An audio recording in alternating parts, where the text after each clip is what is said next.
తమిళంలో కళ్యాణ్ కుమార్, దేవిక, ముత్తురామన్ కాంబినేషన్లో దర్శక నిర్మాత సివి శ్రీధర్ రూపొందించిన నెంజిల్ ఓరు ఆలయం చిత్రం ఆధారంగా తెలుగులో రూపుదిద్దుకున్న సినిమా మనసే మందిరం.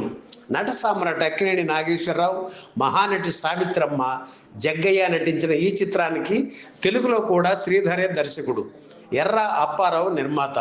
ఇందులో అక్కినేని డాక్టర్గా నటించగా జగ్గయ్య, సావిత్రమ్మ భార్యాభర్తలుగా నటించారు. ఈ విషాదాంత చిత్రాన్ని 25 రోజుల పాటు ఒకే ఒక సెట్లో తీయడం విశేషం. ఇందుకోసం హైదరాబాదులోని సారథి స్టూడియోలో హాస్పిటల్ సెట్ వేశారు. రేలంగి మరో ప్రధాన పాత్ర పోషించిన ఈ చిత్రంలో ఆయనకు కాబోయే భార్యగా గిరిజ, ఆమెను పెళ్లి చేసుకోవాలని తప్పించే వ్యక్తిగా చలం నటించారు. ఎంఎస్ విశ్వనాథం సంగీతం దర్శకత్వం వహించిన ఈ చిత్రంలో తలచినదే జరిగినదా దైవం ఎందులకు పాట ఇప్పటికీ వినిపిస్తుంటుంది. 1966 అక్టోబర్ 6న విడుదలైన మనసే మందిరం చిత్రం అంతగా ఆడలేదు.